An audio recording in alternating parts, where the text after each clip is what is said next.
क्या बोलूं अच्छा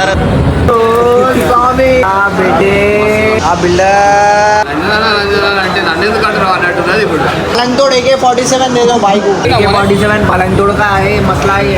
అరే ఇది ఏంద్రా భయ్ అంటే మా అమ్మ జాక్ ఫుడ్ పుచ్చకాయ పట్టుకొచ్చింది. చికెన్ తినబుద్ధి అయితే లేదని చికెన్ కీమా చెప్పి చికెన్ తింటలేము, చికెన్ కీమా అన్నది తిందాం అనుకో మా మమ్మీ అలా పిండేసి ఖరాబ్ చేసేసి డైలీ రొటీన్ సిరీస్ లో మన షాప్ లో ఏం వర్క్ ఉందో చూపిస్తా చూడు. లాస్ట్ వీక్ పూజది డబల్ డోర్ ఆర్డర్ వచ్చింది, ఇలా అయిపోయింది. ఇక డోర్ కి పేపర్ కొట్టేసి తట్లు పూసలు తీసేసి డోర్ కి పాలిష్ అయినాక మంచిగా కనిపించాలని చెప్పి ఆఫ్ రౌండ్ బీడింగ్ లో కొట్టించేసి ఇక జుమ్ టైం అవుతుందని చెప్పి హర్షిత్ బాయ్ ఫోన్ చేసిండు. హర్షిత్ బాయ్ జోస్లు వచ్చి ఆ కుండీలో పడ్డాడు. నా వీడియో తీయకు గలీజ్ ఉంటది అని కూడా చెప్పాడు. ఆడెట్లా పడ్డాడు అంటే పైన జుమ్ చూసుకుంటా కింద చూడలేడు, దన్నుమని అలా పడ్డాడు.